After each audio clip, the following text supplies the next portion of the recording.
భక్తి భాస్కర ప్రేక్షకులకు నమస్కారం. యదా యదా హి ధర్మస్య గ్లానిర్భవతి భారత అభ్యుత్థానమ ధర్మస్య తదాత్మానం సృజామ్యహం. అర్జునుడికి జగద్గురువు శ్రీకృష్ణ పరమాత్మ బోధించిన అమృతవాణి శ్రీమద్ భగవద్గీత.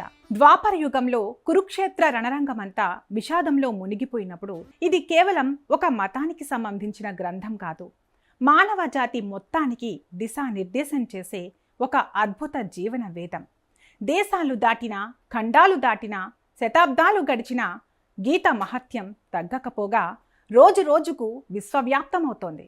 ప్రపంచ నలుమూలల్లో ఎంతోమంది పరమతస్థులు, విదేశీ మేధావులు భగవద్గీతను అధ్యయనం చేశారు. వారి వారి భాషల్లోకి అనువదించిన ముస్లింలు, క్రైస్తవులు, విదేశీయులు ఆ గీతామృతానికి ముగ్ధులై హిందూ ధర్మాన్ని కీర్తించారు. అసలు భగవద్గీతను ప్రపంచానికి పరిచయం చేసిన ఆ మహానుభావులు ఎవరు? వారు గీతను చదివిన తర్వాత వారి జీవితాలు ఎలా మారాయి వంటి విషయాలు తెలుసుకునే ముందు ఈ వీడియోని ఎక్కడా స్కిప్ చేయకుండా చివరి వరకు చూడండి.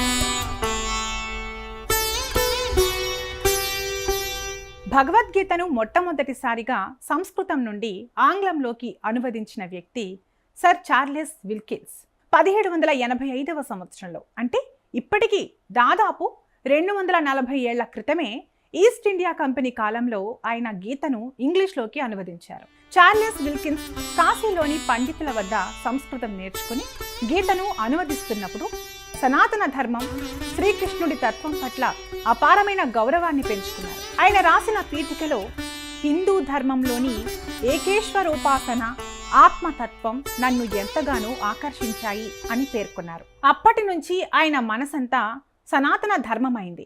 ఆయన చేసిన ఈ అనువాదమే ఆ తర్వాత కాలంలో ప్రసిద్ధ పాశ్చాత్య తత్వవేత్తలు ఎమర్సన్, హెన్రీ డేవిడ్ థోరో వంటి వారిని భగవద్గీత వైపు నడిపించింది. అంటే ఆయన ఒక ధర్మ ప్రచారకుడిగా మారిపోయారు అనడంలో ఎలాంటి సందేహం లేదు.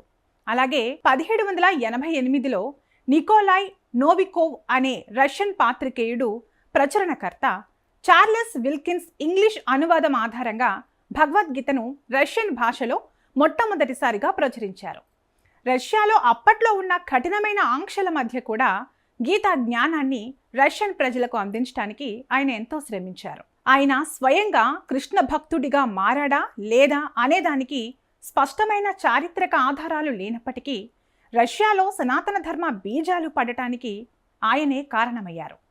కానీ ఇక్కడ మనం ఒక ఆధునిక అద్భుతాన్ని గమనించాలి. నోవికోవ్ వేసిన పునాది వల్లే ఆ తర్వాతి కాలంలో ముఖ్యంగా ఇస్కాన్ వ్యవస్థాపకులు ఏసీ భక్తి వేదాంత స్వామి ప్రభుపాద గారు రష్యాలో అడుగుపెట్టినప్పుడు భగవద్గీత యథాతథం రష్యన్ అనువాదం అక్కడ సంచలనం సృష్టించింది. ఈ రోజు రష్యాలో లక్షలాది మంది శుద్ధ రష్యన్లు తమ పేర్లను మార్చుకుని, తిలకం ధరించి, చేతిలో జపమాల పట్టుకుని హరే కృష్ణ అంటూ నాట్యం చేస్తున్నారు. ఒకప్పుడు నోవికోవ్ చేసిన అనువాదం నేడు రష్యాను కృష్ణ భక్తి రసంలో ముంచెత్తుతోంది. ఇది గీత యొక్క సజీవ సాక్ష్యం. ఇక చరిత్రలోకి వెళితే మొఘల్ చక్రవర్తి షాజహాన్ కుమారుడైన దారా షికో స్వయంగా ఉపనిషత్తులను, భగవద్గీతను పర్షియన్ భాషలోకి అనువదించారు. ఆయన గీతను చదివి ఇది పరమ సత్యాల నిధి అని కొనియాడారు. అలాగే ఇటీవలి కాలంలో ఎంతోమంది అరబ్ మేధావులు, ముస్లిం పండితులు భగవద్గీతను అరబిక్లోకి అనువదించారు. దుబాయ్, సౌదీ అరేబియా వంటి దేశాలలో కూడా భగవద్గీత పాఠ్యాంశాలుగా, సాంస్కృతిక గ్రంథాలుగా గౌరవించబడుతోంది. ఇజ్రాయెల్లో హీబ్రూ భాషలో భగవద్గీతను చదివి భారతదేశానికి వచ్చి ఇక్కడి ఆధ్యాత్మికతకు ముగ్ధులై సాధువులుగా మారిన విదేశీయులు వందల సంఖ్యలో మనకు ఋషికేశ్, వారణాసి, బృందావనాలలో కనిపిస్తారు. కాబట్టి వ్యక్తుల పేర్లు మారినా గీత చూపిన ప్రభావం మాత్రం అక్షరాల నిజం. సనాతన ధర్మంలోకి మారడం అంటే కేవలం పూజా విధానాలు మార్చుకోవడం కాదు, జీవన విధానాన్ని మార్చుకోవడం.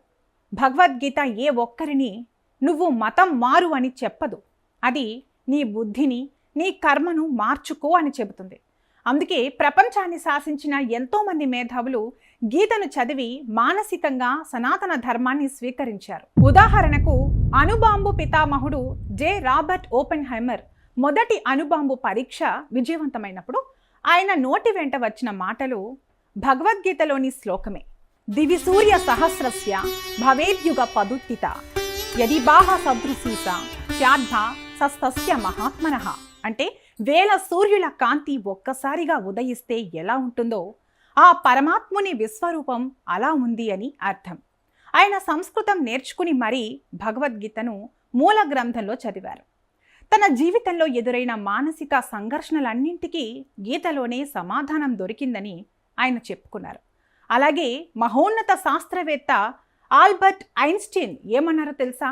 నేను భగవద్గీతను చదివినప్పుడు ఈ విశ్వాన్ని దేవుడు ఎలా సృష్టించాడనే విషయం గురించి ఆలోచించాను.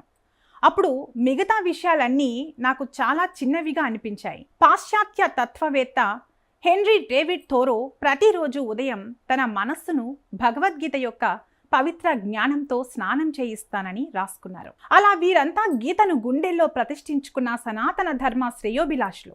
ఎందుకంటే భగవద్గీతను తాకిన ఏ హృదయమైనా సరే అది అజ్ఞానాన్ని తుడిచేసి జ్ఞానాన్ని నింపుతుంది. గీత ఏ మతానికో పరిమితం కాదు అనడానికి నేటి ఇస్కాన్ సంస్కృతి, ప్రపంచవ్యాప్తంగా ఉన్న కోట్లాది మంది గీతా భక్తులే నిదర్శనం.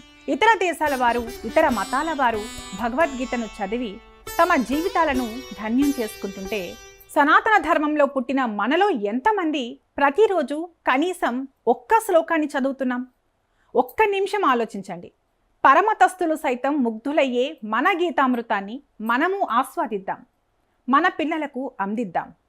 సనాతన ధర్మ వైభవాన్ని విశ్వవ్యాప్తం చేద్దాం.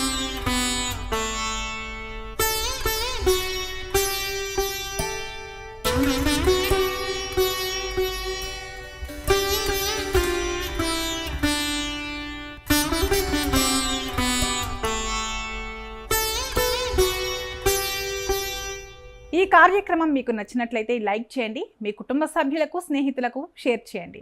ఇలాంటి ఆధ్యాత్మిక విశేషాల కోసం మా ఛానల్ని సబ్స్క్రైబ్ చేసుకోవడం మర్చిపోకండి. సర్వే జనా సుఖినో భవంతు.